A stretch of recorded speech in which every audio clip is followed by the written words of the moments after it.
الحمد لله والصلاة والسلام على أشرف المرسلين محمد بن عبد الله صلى الله عليه وسلم وعلى آله وأصحابه ومن سلك مسلكه وناج منهجه إلى يوم الدين وبعد. أربع سيئة الله ọba tí ó sì wá ní mùsùlùmí òun náà lọ́ba tí a dúpẹ́ fún. À ń tọrọ àlékún ìkẹ́ fún aṣíwájú ẹ̀dá ànábì wa Muhammad sallallahu alayhi wa sallam.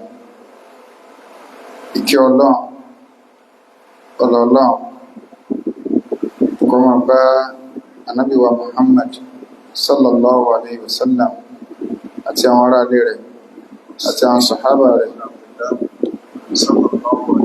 àti gbogbo àwọn mùsùlùmí tí a ń tẹ̀lé tó pànà tí ànábì wa sallallahu alaihi wasallam tó filẹ̀ títí ó fi di ọjọ́ tó jẹ́ pé la yanfa'u fihi malun wala banun, owó ọmọ kò ní ṣàǹfààní illa man ata Allaha bi qalbin salim, àfẹ́ntọ́wọ́ pàdé náà bá rí kí ọlá Allah pẹ̀lú ọkà tọ́là kù níbi ẹbọ ṣíṣe àti ìwà nífà. À ń fi àánú ọlọ́run àfi bẹ̀ lọ́run àwọn afáwa tí wọ́n kọ́ wa ní kí ó ọ̀rọ̀ àgbàdìmádò lárọ́ bí Nàìjíríà, ọlọ́run bá ní kẹ́ wọn, ọlọ́run bá ní sísàárè wọn ní àbàtà àlùjánnà, má sì ní ọ̀gbọ̀n kan náà ọ̀gbọ̀n náà bi rahmatika ya arhamar rahimin. Gbogbo àwọn afáwa tí wọ́n ṣẹ́kù láyé, ọlọ́run bá ní wà pẹ̀lú wọn pẹ̀lú dáadáa, wọlé àdọ́kan sọ ọlọ́run wọlé àbúrò la ilaha illallah. Àfáà tí wọ́n sì tí àti àfi ń ṣe àǹfààní tíra Bulugul Maram, yàfáwà Ibn Hajar al-Asqalani alayhi rahmatullah, ọlọ́ọ̀bà alìkọlá bá ní kẹwọn. Àwọn àtàjẹ́ tulabul ilm tí a ń ka ọ̀rọ̀ wọn ta fi ń ṣàǹfààní, ọlọ́njà náà lápá dáadáa láyé bí rahmatika ya arhamar rahimin. Ní ìjẹjọ àbí láti jẹ́dógún à ń sọ̀rọ̀ nípa àdáàbò qada'il haja, àwọn ẹ̀kọ́ yáyì tó so papọ̀ mọ́ báwo ni èèyàn ṣe gbọ́ bùkátà. A sọ fún wa pé bùkátà tá ń sọ ẹ̀ òun náà ni ẹ̀kọ́ tọ́ílẹ̀tì, báwo la ṣe yàgbẹ́, báwo la ṣe tọ̀.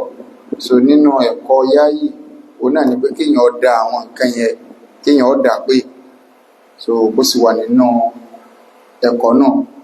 Àdíìsì ibi tí adé níjẹjọ òun náà ni àdíìsì ibi tí ànábì wa sallallahu alaihi wasallam tí ó ti ń sọ fún wa nípa àdíìsì ibi tá a dúró sí òun náà ni ibi tá ànábì sallallahu alaihi wasallam ti ń sọ̀rọ̀ fún wa pé àdíìsì Abi Hurairah, àdíìsì Abi Qatada pé la yumsikanna ahadukum dhakarahu biyaminihi wa huwa yabul, ẹnìkọ̀ọ̀kan ló yàn gbọ́dọ̀ máa gbá nǹkan ọmọkùnrin rẹ̀ mú pẹ̀lú ọwọ́ ọ̀tún rẹ̀ nígbàtí bá ń tọ̀. So a ti ṣàlàyé ọ̀rọ̀ ẹ̀. Ibi tí a wá ti dúró ó náà ni hadith Salman, ó ní laqad nahana Rasulullahi sallallahu alaihi wasallam. Salman ní Ànábì kọ̀ fún wa an nastaqbila al-qiblata bi gha'itin, ká máa dojúkọ kíbílà gabas níbi tá ń dojú kírun. Tá bá fẹ́ toilet, tá fẹ́ yàgbẹ́, ká máa dojúkọ kíbílà, Ànábì kọ̀ fún wa. Bákan náà aw bawlin, bá fẹ́ tọ̀, ká máa dojúkọ kíbílà. aw nastanji ya bil yamin, tàbí ká tiẹ̀ máa fi ọwọ́ ọ̀tún wa ká máa fi tábà, Ànábì kọ̀ fún wa. Aw tàbí annastanjiya bi aqalla min thalathati ahjar, tàbí tá bá tiẹ̀ fẹ́ ṣe istijmar, tá fẹ́ lu omi, so a gbọ́dọ̀ lò kéré ní òkúta mẹ́ta. Aw nastanjiya bi raji'in aw 'azmin, Ànábì tó kọ̀ fún wa pé tá bá rí omi, tá fẹ́ lo nǹkan míì tá fi máa dípò omi bí òkúta, Ànábì ní a gbọ́dọ̀ lo ìpa ìgbẹ́ ràkúnmí so àwọn azmi tàbí ká lè egun ẹran ká fi ṣe ìmára èèwọ̀ ni a gbọ́dọ̀ síbẹ̀. So hadith yìí ó ní nǹkan tí a ṣàlàyé rẹ̀ ní ẹ̀kúnrẹ́rẹ́. Nínú hadith yìí tabawo ń tọ́tẹ̀lé wal sab'a nínú àwọn àfáàládìsí méje ni a tó gba ìtọ́tẹ̀lé wa wọ́n náà sọ pé la tastaqbilu al-qiblata bẹ̀gọ́ ìtì wala bibawl gbọ́dọ̀ máa dojúkọ kíbla pẹ̀lú pé ẹ fẹ́ yàgbẹ́ àbẹ́ ẹ fẹ́ tọ̀ wala tastadbiruha sì gbọ́dọ̀ kọ̀yìn sí walakin sharriqu aw gharribu tó ẹ lè dojúkọ ibùwọ̀ ọ̀run tàbí ibùwọ̀ rẹ̀ àbọ̀nbẹ á ṣàlàyé rẹ̀ sáà dojúkọ ibùwọ̀ ọ̀run ni àbá dojúkọ ibùwọ̀ rẹ̀ àbá gbé kíbla níbo lágbé sí. So àwọn nǹkan yìí ó ní á ṣàlàyé nínú hadithi yìí. Àwọn àlàyé kan ti kọ́kọ́ jẹ jáde ta nídìí kí á clear rẹ̀ fún wa. Àkọ́kọ́ ó ní ànábì sallallahu alaihi wasallam sọ̀hábà sọ pé ànábì kọ̀ fáwọn nípa mímọ́ dojúkọ kíbla nígbà táwọn bá fẹ́ tọ́ílẹ̀tì. Nítorí ọkọ̀ bẹ̀rẹ̀ àdísì àwọn ò sì gbọ́dọ̀ kọ̀yìn sí. Nínú ẹ̀kọ́ yáàyì gbogbo tó bá ti ní sí pẹ̀lú ẹ̀sìn a gbọ́dọ̀ máa pọ́nlé. So Ọlọ́run ní wa man yu'azzim sha'a'irallah, gbogbo nǹkan tó bá ti jẹ́ àwọn tó so papọ̀ mẹ́sìn, gbogbo ẹni tí bá ti ń gbé lárugẹ, gbogbo àwọn lógó ẹ̀sìn. Nínú lógó ẹ̀sìn ó ní kí lórúkọ rẹ̀ wà, ó ní kíbla wà, lógó wa ni. So gbogbo ẹni tí bá ti máa ń gbé lárugẹ fa innahu min taqwal qulub. So nínú àpẹẹrẹ ìpéyàn bẹ̀rù Ọlọ́run ńlọ́wà.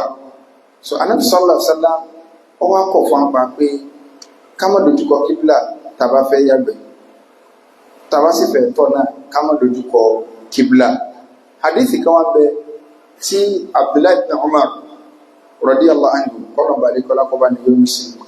Ó ní raqitu ala bayti Hafsa dhata yawmin. Òun wá sọ́dọ̀ Ànábì, òun wá lọ yàrá ìyàwó Hafsa, òun wá wà Ànábì lọ́ọ̀kan níbi tí ti ń ṣègbọ̀nsẹ̀ lọ́wọ́ tó ń rí pa Ànábì ń ṣègbọ̀nsẹ̀ lọ pé bóyá Ànábì ń tọ̀. So òun wá rí pé Ànábì dojúkọ ọkọ̀ yìí sí kíbla. Hadithi sì wà ní ìsìn pé a gbọ́dọ̀ dojúkọ kíbla, a sì gbọ́dọ̀ kẹ̀yìn sí. So hadithi tí Abdullahi ibn Umar olóòrán Ànábì tó náà wá sí nǹkan. Nínú ẹ̀kọ́ kéwú tí hadithi méjì bá fẹ́ takora wọn tó sì jẹ́ pé méjèèjì sọ̀híhù ni, ìyẹn là ń pè ní at-ta'arudu bayna al-adilla. At-ta'arudu bayna al-adilla, kí ẹ̀rí méjì kó fẹ́ forí gbára wọn, ìkan ń sọ pé white, ìkan ń sọ pé black, méjèèjì sì jọ fẹsẹ̀ múlẹ̀. Ó ní bá ti máa ń ṣe tá a bá rí báwọn pé ó lè jẹ́ Qur'an àti Qur'an, ó lè jẹ́ ya Qur'an àtàyà Qur'an, ó lè jẹ́ àdíìsì àtàdíìsì, ó lè jẹ́ àdíìsì àti Qur'an. Lápẹẹrẹ àyà Qur'an síra wọn, Ọlọ́run ní la tudrikuhul absar wa huwa yudrikul absar.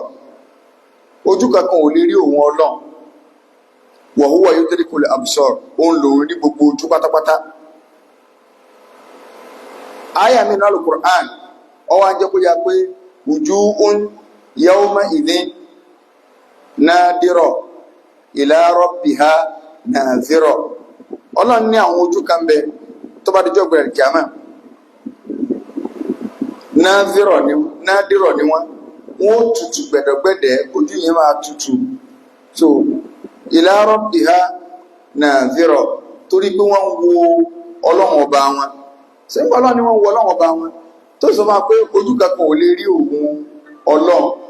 so èwo la wá fẹ́ mú níbẹ̀ àwọn àfáà ní àyà yẹn kò takora wọn tó ti yé báyìí mo ti rí so àyà yẹn ò takora wọn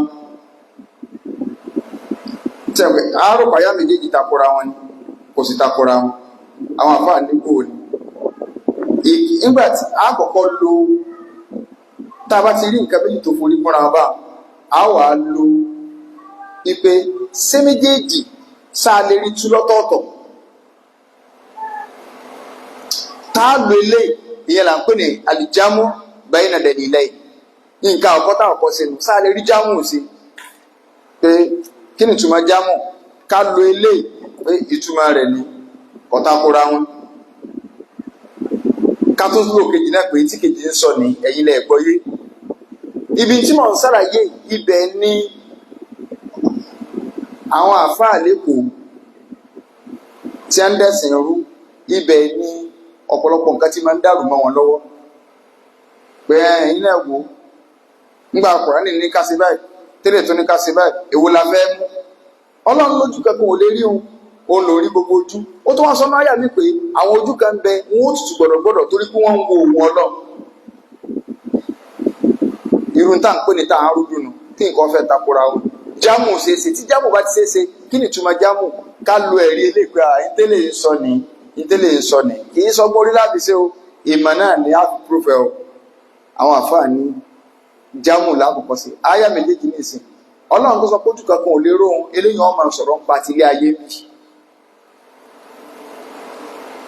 Ọlọ́run ojú kan máa tutù jọ́gbìnrin gàmọ́ ni yàwó mẹ́yìn dín ti wà bẹ́ẹ̀ níjọ́ náà níjọ́ tá à ń sọ ìdá tí ìjọ́ ọ̀gbẹ́dà lè kíámà so ó mẹ́rin pé láyé ń bì ojú kankan ò lè rọ́dọ̀ ẹni tí ó rí odìnà àlìjánnà sáyà yẹn takora bá àmọ́ ò takora wọn wọn bẹnu èdè náà ń bẹnu èdè Yorùbá láti sọ fún wa pé àìfarabalẹ̀ kéwu wọn tí a kàfẹ́ máa sọ tàkìtà òun ni òjì kí kéwu yé wọn so wọn bẹnu èdè Yorùbá náà Yorùbá ò ní bá a ti rìn láàpò ni Yorùbá ló máa sọ bá ń pé bá a bá ṣe rìn ní là ń kó ni lọ múra dáadáa bá a ṣe rìn là ń kó ni Yorùbá tó sọ bá mi wọn sọ yí pé aṣọ ńlá kọ́ ni èèyàn ńlá nígbà tí èèyàn múra bá kan tẹ́ ní àlọ́ wẹ̀wù dáadáa bá a bá ṣe rìn là ń kó ni so Yorùbá sọ bá àwọn náà wá sọ yí pé aṣọ ńlá kọ́ ni èèyàn ńlá méjèèjì ọ̀takora wọn ọ̀tọ̀ọ̀tọ̀ níbi tí a máa ń lò fún ọ̀tọ̀ọ̀tọ̀ nírú ẹni tí a sì máa ń lò fún ẹni ó ti dẹni ńlá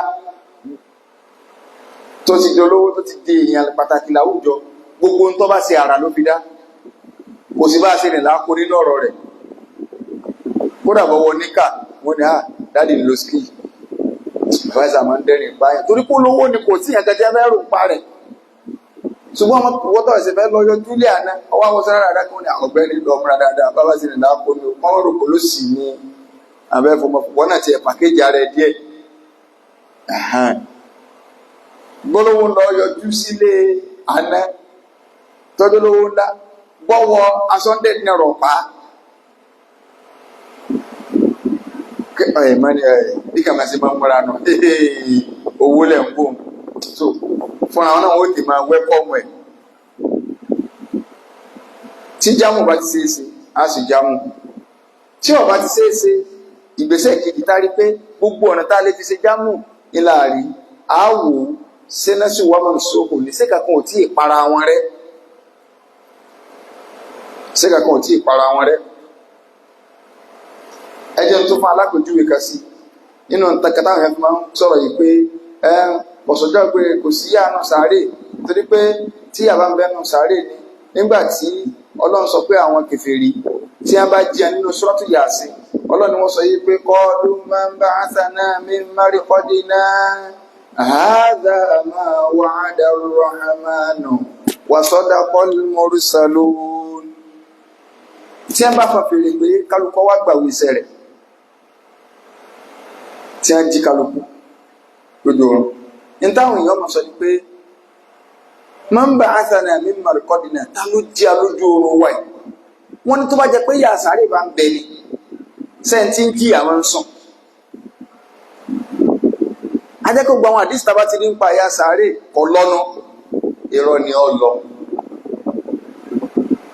ìyà sàárè ọwà, ìkẹ́ sàárè ọwà. nígbà ayé bá parẹ́ kálukú tó ló sẹ̀mí sàárè gángan. wọ́n ti wá lò tán wọ́n stọ́ọ̀pù ya kó wọ́n tó ṣẹ̀ wá fà fèrè ló wọ́n gbé kálukú dìde. so sí stọ́ọ̀pù ya tí wọ́n stọ́ọ̀pù kẹfẹ́ tí ń wà tí ń gbádùn lọ́wọ́ tí wọ́n sì wá fún wá fà fèrè tí kálukú wà lójú oorun péré lọ́ba tí wọ́n wá fà fèrè padà oní ọmọ famọ́ ń bà á sànà mẹ́mí rìkọ́dìnà ta ló tún jí alójú oorun wáyé ta rò pé ká máa sùn lọ báyìí. so tí èèyàn bá ṣe é ṣe táàmù ń tọ́ para wọn rẹ àwọn àbọ̀ síbi tàrìjẹ́ káwò pé èwo ló lágbára jù ní àwọn ẹ̀rí but ká má rojọ́ jìnnà. àdéhìsì tó sọ fún wa pé ẹ má dojúkọ kíbílà tẹ bá fẹ́ tọ̀ ẹ má kọ̀yìn sí tẹ bá fẹ́ tọ̀ àwọn àfáàní àti nítorí ọ̀rá rẹ̀ bí tó ṣe. ọ̀nà àkọ́kọ́ àwọn àfáà kan ní tànàbí yẹn yóò máa jẹ́ yí pé fíìlù ni iṣẹ́ ni. tíṣẹ́ bá sì ti tako ìṣe ànàbí tàbí tí iṣẹ́ bá ti tako ọ̀rọ̀ ànàbí a máa gbọ́lá fún ọ̀rọ̀ lórí iṣẹ́. iṣẹ́ yẹn ó máa túmọ̀ sí pé bí ìgbà tó jẹ́ pé òun ni wọ́n dà sálẹ̀ sáfún àwọn kan lọ bá ṣùgbọ́n yẹn ò lọ. èyí tó lọ ni pé téèyàn bá wà nínú ilé tí wọ́n kọ́ tí ọjẹ́ bíi tí ó pamọ́ tí a ti kọ́fà rẹ̀ òun ni àdíìsì ìntàláríù. èyí tó bá jẹ́ wípé èèyàn wà nù pápá tó fẹ́ dọ́ tẹ̀lẹ̀ tí ò sí gàgá kankan kó rí pé òun ò dojúkọ kíbla bóyá náà gbó lọ́wọ́ wọ́n ti mọ kíbla torí pé kò sí gàgá kankan níwájú rẹ̀ torí pọ̀pọ̀lọpọ̀ ọgbà náà àwọn sọtúbùtù náà ni wọ́n máa ń ṣe inú gbó náà wọ́n ó ti lọ yàgbẹ́. so àpọ́nlé ní kọ̀ọ̀kan wàá dojúkọ gábàsì dàrẹ́ẹ̀tì. so ìyẹn jẹ́ nǹkan àkọ́kọ́ tó wà náà àdìsí yẹn. ẹlẹ́ẹ̀kejì ó ní ànábì kọ̀ fún wa. so tinú ilé náà ká gbìyànjú ní bí gbogbo agbára bá ṣe má. afẹ́tọ̀ ni o afẹ́yàgbẹ́ ni o kárí pé kì í ṣe kíbla là ń dojúkọ. ẹlẹ́ẹ̀kejì ó ní ànábì kọ̀ fún wa nípa pé kí ni o kátàbà pẹ̀lú ọ̀tún asọ́fà pé gbogbo ohun tó bá dáa la máa ń fi ọ̀tún ṣe káti ẹ̀kọ́ bọ́ síbi àdáàbò tó wà níbi títàbà. à ń pè kí nìkan ní alistinja. istinja yìí ó ní ká lo izalatu ma kharaja min as-sabilayn. so ká lo ká mú istinja òun náà ni pé ká ṣe ìtọ́jáde lójú ara wa méjèèjì ihò wájú àti ihò ẹ̀yìn ká wá mú kóòmù bẹ́ẹ̀ ẹ̀gbin yẹn bí máa ń pẹ̀lú omi tàbí hajar òkúta tàbí ewé àbí gbogbo nǹkan tí wọ́n bá jọ mọ́ bẹ́ẹ̀. so òun náà làwọn àfáà ń pè ní istijmar ó ti kó papọ̀ ṣùgbọ́n tá a bá wá fẹ́ fà rọ́kọ̀ rẹ̀ á wà ní istinja'u. so n tó kó tẹ́ni ká sọ pé istitaba báàbù istitaba so títàbà ibẹ̀ náà wọ́n ti mú èdè lárúbáwá ibẹ̀ Yorùbá ti mú ara àwọn Yorùbá àbí lárúbáwá tó sáwọnú Yorùbá náà tó mo fẹ́ lọ tábà istitaba náà ni Yorùbá ń pè alistitaba. so istitaba ti wá kó alistinja'u walistijmar àti èyí tá a bá fomi ṣe ká máa pè ní istinja èyí tá a bá lo ń tó yàtọ̀ sómi ká máa pè ní istijmar. so ọ̀ranyàn òun ni kí mùsùlùmí rí pé òun wà ní mímọ́ tí nǹkan bá ti jáde lójú ara wa ká rí pé ọ̀ranyàn ni pé ká sì kí ni o ká mọ̀. ànábì ní tí ẹnì kọ̀ọ̀kan yín bá lọ toilet fáliyẹs tẹ̀tẹ̀ bisalaasatin ahjar bóyá rí kó mara pẹ̀lú òkúta mẹ́ta tó ti bá. báwo ni àwa ṣe máa ń tábà báwo ni istitaba ṣe máa ń wá. àwọn àfáà jẹ́ kó yá pé alistitoba tó ìkánú méjì ni ìmọ̀ ká lo òkúta tàbí ká lo omi. So tá bá fẹ́ lo òkúta ó ní ẹ̀kọ́ àkọ́kọ́ ń bẹ nínú hadithi. Ó jẹ́ kó yá pé ànábì ó sọ máa pé a gbọ́dọ̀ lo òkúta tó kéré sí 3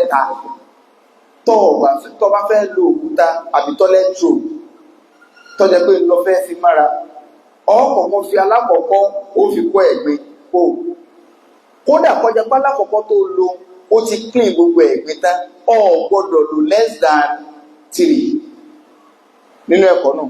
Ààrò mi ibi tá a ti tọ̀ ewé lárí tọ́lẹ́tò lárí tó bá wọ́pọ̀ nà lákọ̀ọ́kọ́ wàá jù nù ó tún mú pépà míì tàbí tíṣù pépà míì tàbí òkúta ó tún fi nà lẹ́ẹ̀kejì ó tún fi nà lẹ́ẹ̀kẹta tó bá ti mọ́ bá wọn kódà kó ti mọ́ láta lákọ̀ọ́kọ́ ó gbọ́dọ̀ ṣe pé 3 tí ì bá ti sunmi nìyẹn bá lò. Tí ọ̀bọ̀ wa mọ́lẹ́ lẹ́ẹ̀kẹta wà á tún ṣe sí ṣùgbọ́n tó o bá ṣe sí tó bá jẹ́ kó rí ẹlẹ́ẹ̀kẹrin ló ti mọ́ ó gbọ́dọ̀ fi kan kún gbogbo ń tọ́ọ̀bà máa fi mára ó gbọ́dọ̀ jẹ́ títú òní pẹ́ ṣùgbọ́n bẹ̀rẹ̀ látòrí 3 á gbọ́dọ̀ lẹ́yọ̀kan. Ẹ̀kọ́ alákọ̀ọ́kọ́ nù. So ẹlẹ́ẹ̀kejì kò lẹ́tọ̀ fún wa ká lo eegun ẹran bá di ṣe sọ tí àgbẹ̀ngbà náà àwọn ọ̀bọ̀ sórí àkìtàn nínú pápá ní ẹwà wọ́n lè rí eegun ẹran lórí àkìtàn wọ́n lè rí ìgbẹ́ ràkúnmí torí wọ́n máa ń dára àwọn èèpá àgbẹ̀ ràkúnmí tó ti gbẹ èèpá àgbẹ̀ màlúù tó ti gbẹ òun náà dàbí nǹkan pẹlẹbẹ tí ó ti gbẹ tí ó ti téèyàn lè fi pín ara. Ànábì ní ẹ má dánwò kí ló dé torí àdìsí Abdullahi bin Mas'ud Ànábì ní la tastanbihu bi rawsin wala bil idar. Ànábì ní ẹ má máa tàǹbà pẹ̀lú èèpá àgbẹ̀ ẹranko bóyá ti màálù ni o bóyá ti ràkúnmí ni o ẹ sì má máa lo eegun ẹran kí ló dé fa innahu zadu ikhwanikum minal jinn torí pé oúnjẹ àwọn ọmọ ìyá nínú inú àlìjẹnu oúnjẹ táwọn àjànú jẹ ń tiẹnu eegun ẹran. So n tó wá fẹ́ jẹ tí wọ́n kàn bọ̀ ọ́nú gbó tó ọkàn mu tó sì tó jẹ tiẹ̀ ó lè sábà bí n tó lè fi wọ ara rẹ ó lè ṣe ọ́ sùtà àwọn bò ń jẹjẹ fún mi ó jẹ́ pé wọn náà ní wòran kẹ́yìn kó o oúnjẹ tí wọn náà fẹ́ jẹjẹ bó ṣe kọ́ gba etí ẹ̀ bó ṣe kó o ṣe nǹkan báyìí. So ànábì ni ẹ má dán wò ẹ wo ànábì tí tó ń kọ́ wa bó láti protect ara wa kúrò níbi aburú tó jóòrè. So Abdullahi Mas'ud ó ní ànábì lọ tọ́lẹ́tì ìjọ kan ànábì wa ní kí òun lọ bó ń wá òkúta 3 wá òun á rí òkúta 2 òun ò rí òkúta kẹta tó lè kó bóun ṣe mú bẹ̀rẹ̀ kan. So ànábì bá gba òkúta 2 ó wá ju ìgbẹ́ ara bẹ̀ ó jù náà ànábì wa ní eléyìí ẹ̀gbin ni a lè lò. So tá a bá fẹ́ nínú títí ìsìnjà títolómi a ti ṣàlàyé rẹ̀ fún wa nínú àwọn àdá tó wáyé kí àwọn ẹ̀kọ́ yáyì tó wà nínú àdífì yìí. Àkọ́kọ́ àdífì jẹ́ kó yé pé a gbọ́dọ̀ máa tábà pẹ̀lú ọwọ́ ọ̀tún èèwọ̀ ni nínú ṣẹ̀ríà Islam. So ẹlẹ́ẹ̀kejì òun náà ni pé àyẹ́dùkà yadahu bil ard kéèyàn ò mú ọwọ́ rẹ̀ tó bá ti tọ́lẹ́tì tán bó sì wà nínú súnà èèyàn wà mú ọwọ́ òsì yẹn èèyàn ò fi gbo ilẹ̀ tó tí bá yóò fi gbo ìyẹ̀pẹ̀. So bánàbí ti máa ń ṣe nù nígbà náà kò tí ì sí ọṣẹ pé ká lo bí ọṣẹ. So tá a bá wà níbi tá a ti lè rí ìyẹ̀pẹ̀ tá a lè fọwọ́ gbó kò sí tó lè mọ nǹkan tó ìyẹ̀pẹ̀ láyé. So tá a bá ti fọwọ́ gbó ìyẹ̀pẹ̀ tá a bomi sí tá a tó wá lọ sí náà kò sá burú ṣùgbọ́n ayé ti darí ọ̀làjú inú lélẹ́yìn wà ọ̀tọ́lẹ́tà tó àwọn ẹsẹ̀ bọ́ta àbọ̀ fọ bíbá túmọ̀ ọ̀dọ́ yìí pé kí èkó lè bá wà bẹ́ẹ̀ ọṣẹ náà ti dípò ìyẹ̀pẹ̀. Ẹlẹ́ẹ̀kẹta ń bẹ̀ òun náà ni pé téèyàn bá tọ̀ lẹ́yìn ìgbà téèyàn farabalẹ̀ tọ̀ tán téèyàn rí pé tọ̀ dá tọ́ wá tábà kó tún wá ra mú omi díẹ̀ kó fi wọ́n bí ṣòkòtò rẹ̀. So kí nìdí? Lẹ́yìn ìgbà téèyàn bá farabalẹ̀ dáadáa ni o, lẹ́yìn ìgbà téèyàn bá farabalẹ̀ dáadáa. So àwọn àfáà ní eléyìí wọn máa jẹ́ bí kí lorúkọ rẹ̀ fún ṣàìtọ́ èṣù akálàṣe hadithi ọwáyé lórí ẹ̀ tí Ànábì sọ̀sálá ọ̀sàlùwàlàtà Ànábì tó wá bomi wọn ó marata ó wá bomi wọn ojú ara.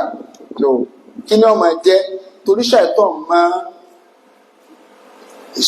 máa ń dáyàn láàmú. Ó lè máa ní ọmọ tàbá dáadáa ọmọ farabalẹ̀ gbogbo ẹnu sọ́ọ̀mù tí wọ́n mi sí.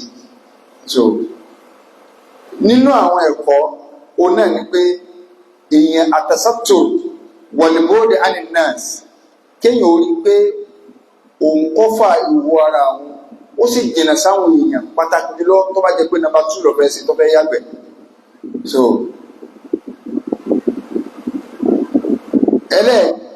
nàbà tọ̀kàn òun náà ni kéèyàn ó rí pé òun ò mú kankan torúkọ náà tó wà ń bẹ̀ òun ò mú lọ lé ìgbọ̀nsẹ̀.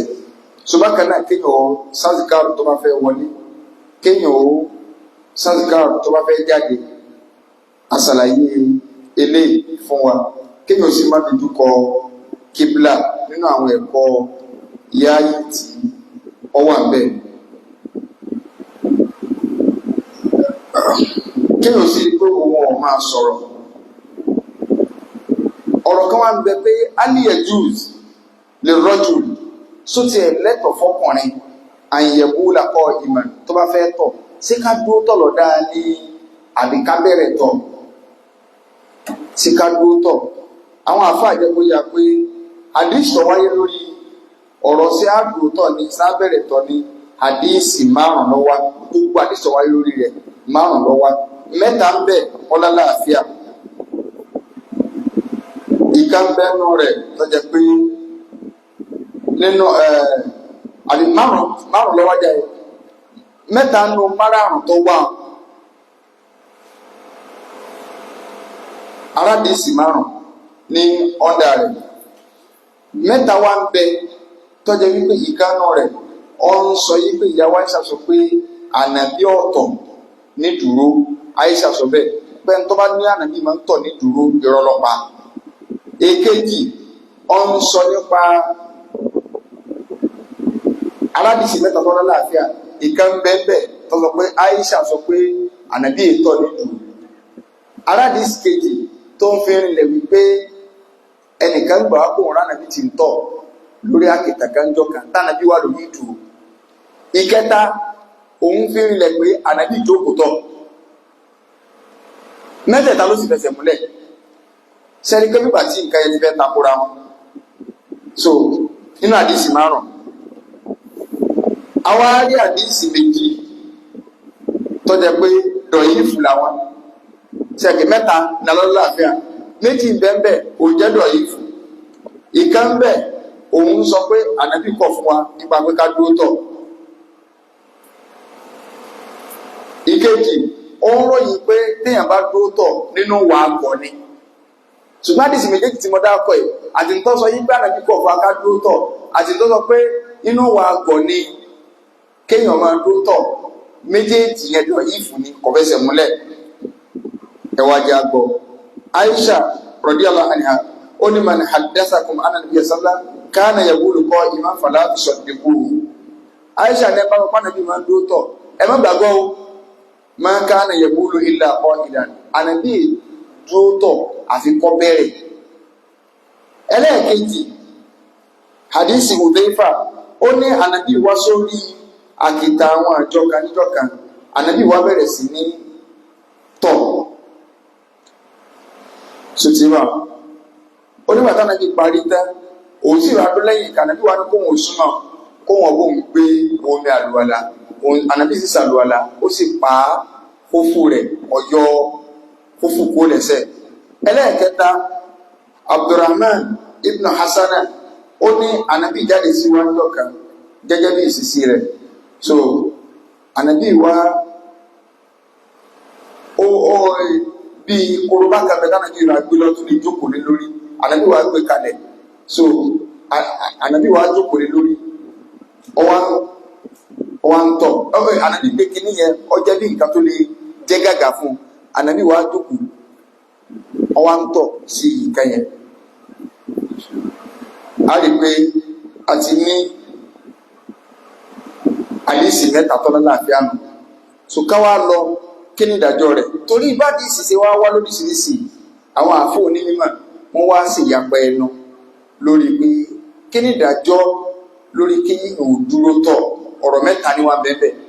Al-qawlu al-awwal annahu yukrahu min ghairi udhrin. Wọ́n ní wọ́n kọ̀ fún wa, makiruhu ni annahu makiruhu min ghairi udhrin. Kéèyàn máa dúró tọ̀ wọ́n ní makiruhu ni láì jẹ́ pọ́ bá nídìí.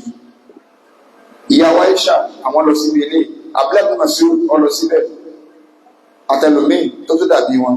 Ọ̀rọ̀ ẹlẹ́ẹ̀kejì táwọn àfáà sọ annahu jaizun mutlaqan, àwọn ní ó tiẹ̀ lẹ́tọ̀ọ́. Oní àwùjáre kan láwùjáre kan èèyàn kàn lè ṣe without any reason tí ó dúró tí ó fi tọ̀. Inú àwọn tọ́gbọ́ bẹ̀rún oní Ali, Zaidu ibn Thabit, Umar ibn al-Khattab, Abdullah ibn Umar, Sa'd ibn Sa'd, Abu Hurairah, Hudhayfa, ìyẹn làwọn ànábìlà náà lọ. Ọ̀rọ̀ kẹta àwọn ní ọlálàyé inú ni wọ́n ní idha kana fi mawdi'in rahab, tó bá jẹ́ wípé ilẹ̀ tí ilẹ̀ ẹ̀bẹ̀ rọ̀ bí ilẹ̀ ẹ̀lẹ́dú tó jẹ́ wípé tọ́ bá ń tọ̀ ìtọ̀ yẹn máa wọnú ilẹ̀ lọ kò ní ta. Wọ́n ní kéèyàn ò dúró ibẹ̀ ọlẹ́tọ̀. Ṣùgbọ́n tó bá jẹ́ wípé ibi tó ti fẹ́ tọ̀ bí ilẹ̀ yẹn kí ni tẹ́kù tó bá dúró tó bá bẹ̀rẹ̀ sí tọ̀ parapara yóò máa ta sí gbárí yẹn. So a jẹ́ pé kéèyàn bẹ̀rẹ̀ rú àárín yẹn lọ́dájú. Àwọn sì mọ̀rọ̀ á ti pé ìyá wa ń ṣàkóso pé ẹ bá lánàá bí máa ń dúró tọ̀ ẹ má gbàgbọ́. Àwọn àfáà ní àlè gbọ́dọ̀ ìyá wa Aisha gbọ̀nbẹ̀hùn, kì í ṣe pé ìyá parọ́. Ìyá wa Aisha àwọn sọ̀rọ̀ lórí tí wọ́n rí nínú ilé, kì í ṣe pé ń bá nàbí ìjáde. Wọn ò ránà bí ìrì inú ilé kó dúró tọ́rì. Ṣùgbọ́n àṣàbí tí a ń bá jáde lẹ́nìkan náà rí lórí àkìtàn àwọn àjọ kan. Àwọn náà sì mọ nítorí àkìtàn pé ilẹ̀ ẹ̀bẹ̀ máa ń rọ̀. Kékìmọ̀ táwọn àfáà yọnu. Kódà làwọn àfáà fi gbé wá pé ìgbà míì ń bẹ kéèyàn ò dúró tọ̀ yóò máa jọ́ràn àyàn. Ìgbà míì ń bẹ kéèyàn ò tó bẹ̀rẹ̀ tọ̀ yóò máa jọ́ràn àyàn. Ìgbà míì ń bẹ fàfilẹ̀ amúrí sáà tó bá wọ̀ ò lè dúró tọ̀, tó bá sì wọ̀ kó lè bẹ̀rẹ̀ tọ̀. Tó bá rí pé kò sí mo dúró. Àbẹ́yàn tó ní bèbè nìkan tó jẹ́ wípé bí ikò tó ti wà ń bẹ̀ tó bá ń tọ̀ dàrẹ́tì ní ọmọ lọ bẹ̀ bó dúró jáìs bó bẹ̀rẹ̀ jáìs. Kì í ṣe pá máa fojú pé ẹni ò tiẹ̀ lẹ́kọ̀ọ́ tọ̀. Wò kì í ṣe pé dandan ni kọ́ jẹ́ pé ńgbà téèyàn bá fẹ́ tọ̀ ọ gbọ́dọ̀ sí kíni o, ọ gbọ́dọ̀ bẹ̀rẹ̀. Ṣé eléyìí ni ọ̀rọ̀ tí àwọn àfẹ́ẹ̀sìn tí wọ́n ṣe kíni o tí wọ́n sọ. Wọ́n wá ní wọ̀rọ̀ọ̀jẹ̀ àfáà ní wọ̀rọ̀ọ̀jẹ̀ èyí tó fẹsẹ̀ múlẹ̀ jù ní pé annahu la karahata fil bawli qa'iman ma dama ya'manu irtidadahu lil bawli alayhi bi umur. Kò sábúrú ń pa pé kéèyàn ò dúró tọ̀. Ọkùnrin là ń sọ o, kìí sómi o. Ọkùnrin là ń sọ, so kìí sómi o. Wọ́n ní gbogbo ẹ̀ torí báwọn èèyàn ká ti fojú òkè ẹ bá ti dúró tọ̀ kọ̀gbẹ́kọ̀ súná yìí náà. Ìdí tá a sọ bẹ́ẹ̀ ni pé annahu lam yasih an nabi sallallahu fi nahyi an dhalik. Àràdìsì ká bá fẹsẹ̀ múlẹ̀ tí wọ́n sọ pé ànábì kọ̀ fún wa. Gbogbo àdìsì ọba gbọ́tẹ́ ní ànábì sọ pé ẹ gbọ́dọ̀ dúró tọ̀ àdìsì dọ̀ yìí fún mi. Bó wulẹ̀ kọ́ mùsùlùmí tètè sọ pé dọ̀ yìí fún mi. Ẹlẹ́ẹ̀kejì èyí tó wá nípa sọ pánàbí ó jókòó tọ̀ kọ̀ọ̀ta kó pánàbí lè dúró ó lòun lánàbí tó jókòó tọ̀ ni kò sọ pé kò lè dúró jọ mi ó bẹ̀rẹ̀ yìí pé fàfihàn amúrí sáà èèyàn lè dúró ó lè bẹ̀rẹ̀ so èyí tí ìyàwó Aisha tó sì sọ yẹn ọ̀rọ̀ ọdún lé ní kọ̀ọ̀ta kó tẹ́ tọ́ bá nàbí rìn níta so gbogbo àwọn nǹkan táwọn àfáà rí tẹ́ sọ yìí pé méjèèjì lèèyàn lè ṣe kí ni o lèèyàn lè ṣe mo rò pé arápá ti sọ àwọn àdìfì mẹ́tẹ̀ẹ̀ta àti sọ àwọn àkáhùn tí ó so papọ̀ mọ́ bá so inshallah àgbè láti ibi tí ó wá kà tó bá di ọjọ́ mẹ́jọ subhanaka wa bihamdik ashhadu an la ilaha illa anta astaghfiruka wa atubu ilayk subhana rabbika rabbil izzati amma yasifun wa salamun ala al mursalin walhamdulillahi rabbil alamin